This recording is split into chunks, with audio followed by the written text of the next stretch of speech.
bearing gets forgotten, yet machine parts need ball bearings to rotate. They're in household appliances, industrial machines, and car engine parts such as alternators and fans.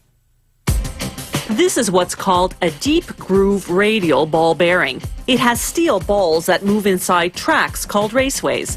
The raceways are carved into a set of heavy-duty steel rings. The balls are made of the same type of steel. They first prepare to shape the rings to the right thickness.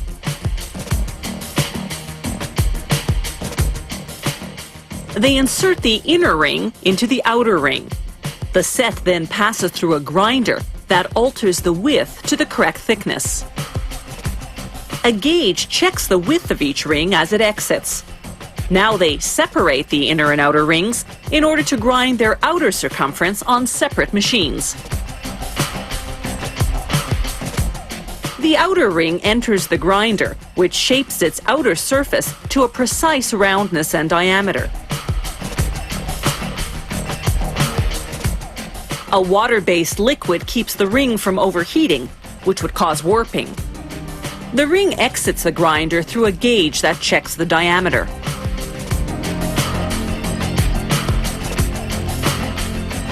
Next, the outer ring's raceway goes for grinding. Abrasive stone wheels with an oil coolant shape the surface to precisely the correct roundness and size. The inner ring and raceway go through a similar machine. Now the rings go for polishing. An abrasive stone lubricated with oil polishes the steel surface until you can see a reflection. Here's the before and after.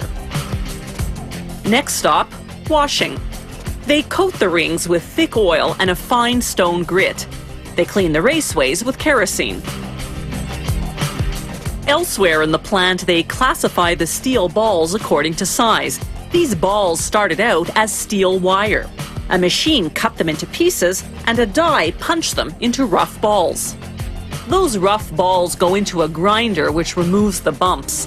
Then other machines round them out and give them a mirror finish. This entire process takes a few days. The balls go through a furnace to harden. Then they get a bath in cleaning solvent. After several quality checks, the finished balls go into hoppers. The hoppers load onto the automatic assembly machine. The ball feeder sends balls down through tubes to a ball pusher that feeds the correct quantity of balls into the raceways of the now reassembled inner and outer rings. A ball divider positions the balls evenly around the raceways.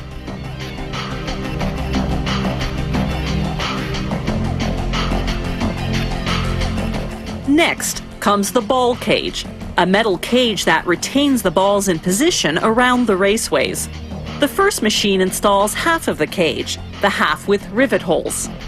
The next machine carefully positions the other half of the cage, the half with rivets.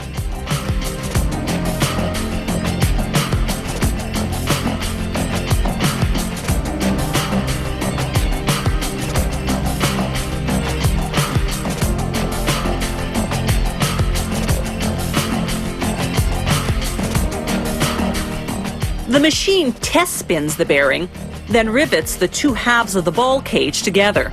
The bearing is now fully assembled.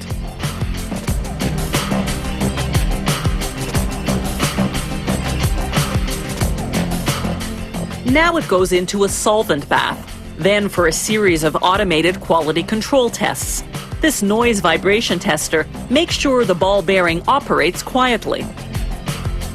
Some types of bearings are lubricated with grease. A machine squirts grease evenly into the bearing's raceways, then inserts a rubber seal to contain the grease.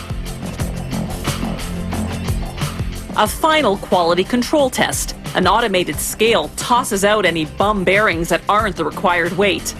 The good ones move on to the laser, which marks them with information such as the part number and the trademark.